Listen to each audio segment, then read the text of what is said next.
It's time for Veterans Issues, the show that brings you information about veterans, military, and their family. Now here's your host, Ken Rollins. Welcome to Veterans Issues. We are brought to you by the Red, White, and Blue, and today's guest is a retired Sergeant First Class. He is, his name is Stephen Folks. He's the Director of the Parks and Recreation for the City of Anniston. Got a good story for you. Get your pen, be right back. Welcome back. Thanks for tuning in this week to Veterans Issues. Today I got a veteran on here. He's, I'm yodeling too.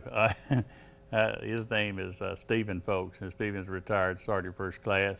But the main thing, he's over the Anniston Parks and Recreation, and we've got some things to talk about him and the things going on in Anniston. Welcome to the show, I Stephen. appreciate it, Ken. I don't have to call you Sergeant, do I? No, sir. No, you don't have sir. to call me Sergeant either. Stephen is fine. I was a little sergeant. You was a bigger sergeant. That's all. But let me get some background on you. Are you from here or? No, I'm originally from Aiken, South Carolina. Aiken, South? I entered the Army in 1974 in Aiken, in Columbia, South Carolina. And then I just did my tours of all across the United States and, of course, overseas. And then I ended up at Fort McClellan. And I was in that Fort McClellan because that was a military police school. So I was transported to Fort McClellan in 1988 in order to be an instructor at the military police school. So I was instructor at the military police school. Yes, sir. Right. You ended up at Fort McClellan. What got you here in this Yes, sir. area? That's what got me in this area. Yeah, South Carolina. I used to work with a guy that was from that area. His name is Ernest Evans, and I bet you know him, but you don't know him by that name. His name is Chubby Checker. Okay. He's from that. He's from there, and he learned to do he invented the twist by drying himself off with a towel in the shower. Did you know that? No, what I you didn't can know learn that. because Okay. But anyhow, you got here by way of Fort McClellan, and you was with the chemical school. No, sir. No, you're the no, MP. No, Yeah, no, sir. Please don't say that. I was a military policeman. I Yes, sir. apologize. I came in with the military police school. Yeah, that went on to Fort Linderwood, didn't it? Yes, sir. That went on to Fort Linderwood, but for me, that was the second time it moved because when I became an MP in 19, went to MP school, it was at Fort Gordon, Georgia. So then they moved from Fort Gordon, Georgia, to McClellan in 1976, and this became Fort McClellan became my military police school. So that was the second move of the military police school while I was affiliated with it. Was Fort Gordon? I was stationed at Fort Gordon. Well, I was medevac at Fort Gordon, but didn't they have what's it? The Signal Corps. Signal Corps. Corps. That's the prevalent organization there, and it's still there. Yeah. But like I said, and that was only 17 miles from my home, Aiken, South Carolina. Cause you say Chubby Checker, but James Brown was also from that area. Well, I feel good. Yes, I know I don't. That was the Signal Corps from there, and what was when I mentioned it was when I was in Vietnam, the Signal Corps was in Nha Trang, Vietnam, and you'd end up seeing a lot of the Georgia boys from in that one little town because Augusta. They came through Augusta. Yeah, that's amazing. But out front, you had it's amazing. You had a meeting with somebody from the station here who was also a drill sergeant, and all this stuff is like the small world we was talking about. But there's a lot of things when you're traveling around in the military. You ended up here in Anniston, and you went into service. When did you go in? 1974. 74. Yes, sir. So you was right after the Vietnam War, Right, but yes, it sir. was coming to an end, That's and it. You didn't have to go in that mess. No, sir. I went to Korea. They were coming out. They I sent me see. to Korea for my first tour. Were you there during the winter time? Yes, sir. I've been to. As a matter of fact, I spent 4 tours of Korea. Yes, sir. Because I was talking to a VA director one time. They was talking about when they set the VA hospitals up originally in the 40s. It was to take care of 4 issues that the World War II veteran had, just 4 issues average. Then along comes Korea, and they had to add another issue, which is frostbite. A lot of people losing fingers and toes, things like frostbite in Korea. And I mean, you serving over, I never was there. You said it was some of the coldest cold you could ever be in, was it? Yes, sir. And because one of the things about it in Korea, I was part of the organization that closed the last nuke site in Korea. Really? Yes, sir. In Incheon, Korea, Foxtrot Battery. So we closed that down. So I do know about the cold being on that mountain coast. You know, they're located on top of mountains. So I do know about that cold and having to actually stand on them burns for 8 hours while they take apart a warhead. So you feel that. But, you know, you had those Mickey Mouse boots and things that you wore to keep you warm. But, yes, sir, I tested that weather. People don't realize what it's like. You used to talk about standing on the berm garden. Of course, you were guarding for a real reason Yes, for sir. that, but I walked motor pools, just went around and around to guarding old trucks that nobody, Yeah, nobody, right. you know what I'm talking Yes, sir. about. But you guard that truck just as well as you guard that nuclear facility. That's so it. Yes, sir. You learn to do that. But that's and let me ask you something while it's on the end of my tongue. When you went in the military, from who you was then to when you come out, do you feel like that made you Stephen Folks that you are today? No, what I really feel as far as discipline, everybody, because I'm asked that question all the time, where'd you get your discipline from and those things? And I tell people in a minute, I didn't get my discipline really from the Army. I know where you I tell people I got my discipline from Sergeant Betty Folks, you know, so I had a mother that was just a disciplinarian, a loving mother, but just one that taught me discipline, taught us all discipline.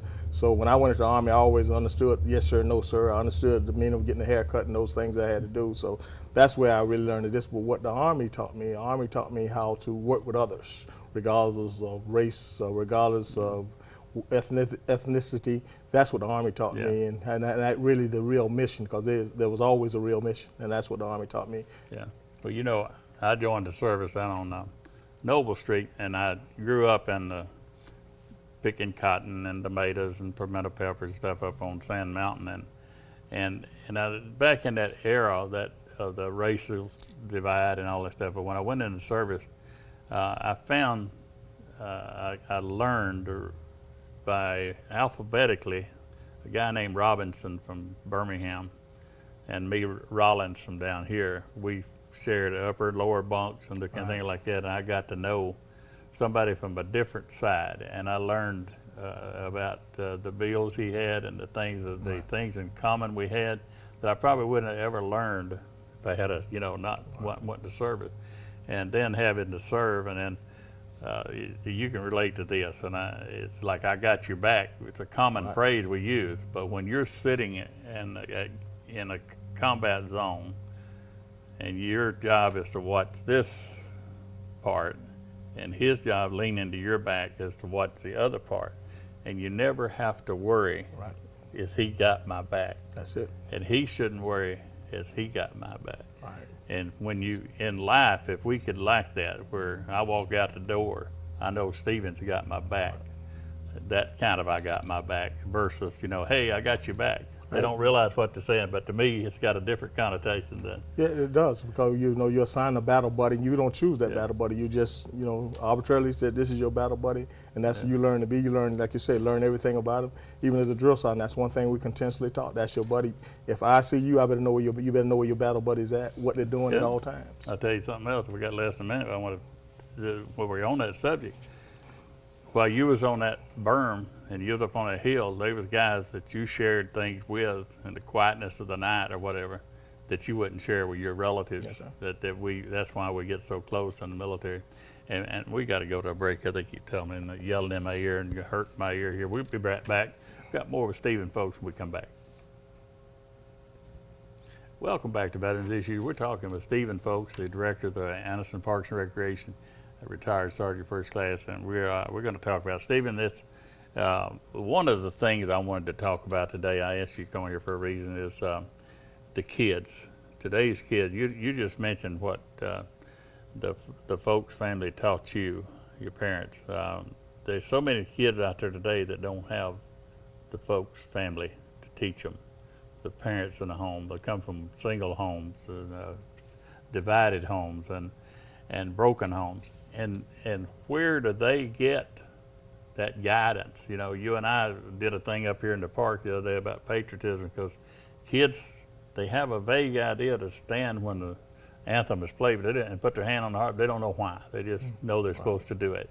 So we went a little step further trying to tell them. But in today's kids, I worry. I worry because when me and you gone from here, who's gonna teach these kids what we're trying to do? Well, Ken, I think that's one of the responsibilities I think we have, because it's one thing I do believe in about behavior. Behavior is learned, and anything learned, you have to be taught. So we say this, and I've had instances where I think, well, where maybe we got a lost generation. But then when you see these kids, but what we're teaching these kids, that's what's most important.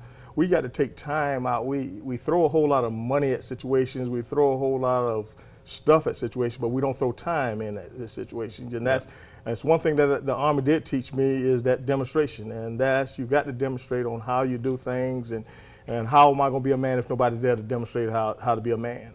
I was fortunate because I came up in a low-income home. We only had a single parent in there. My mother was there that brought us up because my father had drank a lot and was not there. But there was always somebody in that community, a deacon or somebody that I could look up to. And even the thing that was, even back then, even the older men that were not doing the right thing, they did not impress upon us young guys to do the wrong thing. They always say you need to do something better. That's why I ended up coming in the military, because I was pushed to come in the military to do something better. So I think we have a responsibility to actually show and take some time, because there's some great kids out there. I will tell anyone, some great young men, some great young women, right. And if they're trained and mentored in the proper way, that's like mentorship is so important. Because I sit before, when people can toss all the accolades they want on Steve Folks. Steve Folks sit here because God put good mentors in my path, and I can go back to when I was growing up, and had a great mother, but I had great deacons in the church. I had great people in the streets that actually looked out for me. I had Coach Timms, I would never remember, old white guy used to come through the neighborhood in a black and white deuce and a quarter, who take us to play football and load us all up in that deuce and a quarter. But he taught us so much more things, and I don't remember him cursing at us. I just remember him teaching us the right thing and telling us the better things to do. So I have an obligation. I feel I have an obligation to act, because I've been blessed, and God has blessed me to actually come back and share some of these things. I have 3 sons myself. I have 9 grandkids. So whatever the legacy I leave here, I got to make sure those grandkids are getting the proper mentorship. So I have a responsibility, and I can't defer that. And I think too often we defer things instead of actually chipping in and putting time in. So I would say, I don't think we're lost yet, but I think we have lost the really what we need to do, and that's just not come up with another program, come up with some time, show a kid what he needs to do. Well, you go into any church on the Sunday, and they'll tell you, demonstrate your religion. Don't just talk it. That's it. You walk in the walk out there, and if 1 out of 10 picks up on it, that one gives to another one, and then so on and so on. But that's a little hope. Yes, sir. But I don't like Hillary Clinton, but she said something years ago that stuck with me. It takes a village. Mm-hmm. Back in my day, if I messed up anywhere in the village, somebody tell my mama. Yes, sir. They didn't call it rat thinking or tattletale and stuff like that. You're going to get told on.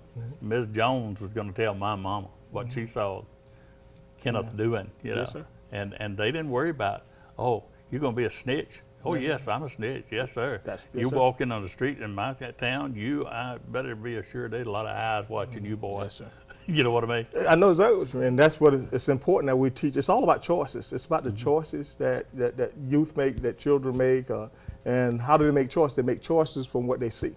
And we have to start being better examples also. And at the same time, we got to get them alternatives. How can I make a different choice if I don't have another alternative? Yeah. And I think that's what we got to teach. We make sure we teach a kid how to run a football and do those things, but if you got discipline, all those things will fall in place. And I think that's what's important, teaching discipline, but in no way do I think I give up on our young men and our young women, because I've seen if you give them an alternative and you actually hold them accountable and enforce standards. That's what we've gotten away from, enforcing standards. What is that group of kids that you work with? The group is called Good Choices Program. That's Good Choices, yes. I was watching some of them when you were talking to them up there at the park the other day, and I've seen you talk to them before. It's a matter, you can tell when people are getting it or they're not getting it, and they get it.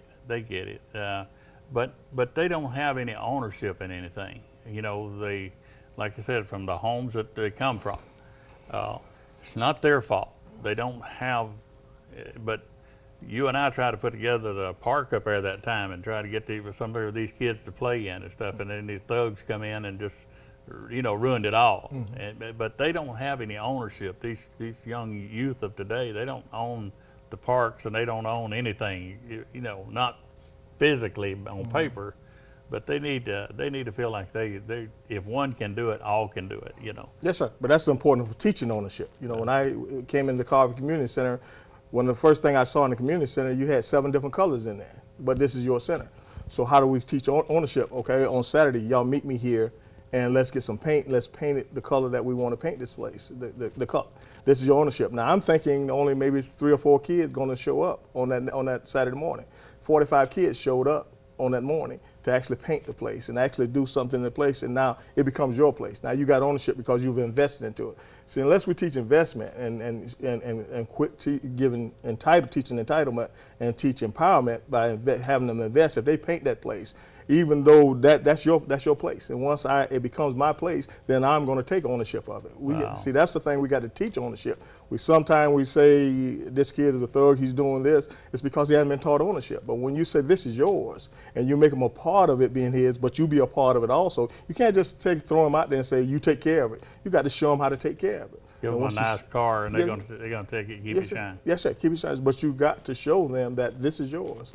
We got some young men that cut grass on the weekend, and one of those we sit down and talk afterwards. And as he was cutting grass, and this was our second week of cutting grass, and he said, "I feel so much better about what I'm doing because now I know I'm making the community look better." So what he's learned from just cutting grass is that if I be a part of this is my community also. Even though I'm doing this as a way of being paid, but still I'm making my community look better. So we're not just teaching, paying someone, you're teaching them something at the same time. Never miss an opportunity to teach a young one. And that's what I said, never miss that opportunity. You're doing that. And the city of Anniston in your job description, that is not the prerequisite. That is not part of your job description. No, sir. But part of my job description is as a Christian. If we're gonna say we're a Christian and believe that Lord is because Jesus stepped out of where he was in order for us to have an opportunity, and I think I owe it to someone else because, like I say, I think about Josh Perry, who was the first black regimental sergeant major out there. When I had messed up and did something, how he took time out his day as a regimental sergeant major of the Military Police Corps to take time with Stephen Folks, who was E6 there, to say, this is what we're going to do to get you out of this. Because why? Because I proved them I had a work ethic. If we teach our youth a work ethic, that will always help them out in the long run. I had a first sergeant like that down at Fort Benning, and he'd tell me what I did wrong. I was a buck sergeant, but he'd tell me what I did wrong, but how to fix it. Not just what I could. You did this. But he'd also, you did this. Now here's what you're gonna have to do to correct it. Right. If I just did something in front of the troops that he saw, picked up on, no big deal. Just wait till later on, me and him one-on-one, and I learned from that. Right. But we run out of time. I'm gonna leave a bunch of stuff on here. Can I get you to commit on television that you're gonna come back on here and let's finish this one day? Yes, sir. You sure can. Okay. I will commit to that. And I say I love you. I think you are one of the city of Anniston really don't know what they got in Stephen Folks, but I do, and I'm proud to know you and call you my friend. I can call you friend. Yes, sir, you can call me that, but always understand, please. Give me that when we get ready. I want to mention the news that you can use. I'm going to tell them about that. Okay. But I count you as one of the best friends I got. We'll be right back. I got news you can use. Stay right there. Welcome back to Veterans Issues. Ken Rollins, and today's guest, Stephen Folks. I really appreciate that, and he's done promised to come back on here. We're going to do some more work because there's a lot more to him and what he's doing in the city of Anniston than we talked about here today. I want to tell you something. What he didn't get to tell you about is something I got. I'm going to have to look away from you to read this, but it's a Bluegrass Festival, Spokes and Strings, and it's on Saturday, September the 10th. That's the reason I told you to get the pen. Saturday, September the 10th. The Michael Tucker Park on the Chief Ladega Trailhead. That's the 6514 Weaver Road in Anniston. It don't say the time. 10 to 6. But 10 to 6. 10 in the morning to 6 now. 10 in the morning until 6 at night. Okay, and it's Bluegrass Boulevard, Foggy Hollow Review, Cottonmouth Creek, Valley Road, Bent Creek. That sounds like a bunch of rattlesnakes or something, all them bands there. But I'll tell you that Bluegrass is there's some fine stuff, and it's I see what it says. It says 11 a.m. till 9 p.m. That's what the show goes on, rain or shine. That's out in Weaver Road there in Anniston, so make a point of that. September the 10th. Okay. Now, I mentioned to you a couple of times that if some of you veterans out there that don't need them anymore, if you got a power chair and it's still working order, I have a lot of people who need power chairs but are not eligible through the VA program to get them. but they still need one guy needs one just to get back and forth the mailbox. And so if you can help out on that, you got one you don't need, just give me a call. You got my information on the screen here somewhere during the show. And just give me a call and we'll pick it up and give it to the person who needs it. So the clinic I mentioned to you over in Birmingham, the parking is 2415 7th Avenue South, but the hearing clinic, if you're going over there for hearing aids, whatever, it's not in the hospital like we'd like to think it is. As a matter of fact, the bus driver will take you there. He thinks it's over there too, but it's not. It's there in the parking deck, so that's more convenient for you. If you can't get it on your GPS, just get off on 22nd Street off of I-20, and then 2 blocks over is 24th, 2415 7th Avenue. Go down to 7th Avenue South. 2 blocks off of where you turned off of there. Now the Choice program works. The Choice program, if you're interested in it, call the VA over in Birmingham at 205-933-8101 and ask for the Choice program. And what that does allow you to go to a doctor or a physician, some sort of eye clinic or whatever in your area versus going all the way to Birmingham. I'm going to the one here in Anniston. And I had an appointment in Birmingham. They called me and said, they asked me if I want to go to the one in Anniston. I said yes, so I'm going there rather than go all the way to Birmingham. I'm going to have a guy on here in the next few weeks. We're going to talk about that 22 veterans that we're losing every day. We're losing, the VA's now knocked it down to 20. Well, we're only losing 20 a day. If we lose one a day, it's one too many. But I'm going to have a guy on here, Matt Bynes, going to come on here and talk about that. And they're going to have a run over in Birmingham in commemoration of that, but that's just too many. Now the Kia stores, I'll tell you, Gadsden and Anniston are owned by Don Hopkins. He is a Special Forces veteran, and he very helps out veterans and first responders. So Kia stores, keep them in mind. They sponsor the show, and we appreciate them so much. And let's see, we're coming up on legislation, the special session. Don't worry about that. It's going to be dealing with one thing. They cannot deal with the VA about the prison system and all that stuff on a special session like that. Well, what I want to do this week is there's people in the community that do great things to help our youth and put them out here on the right track. I help giving them a foot up to get started in the right direction, and he's on the show today, and I appreciate him doing that. So this week, I'm gonna do something unusual, and my salute's gonna go out to a guy that I really respect and love him as a brother. His name is Stephen Folks. He was my guest today. Here's your salute, Stephen.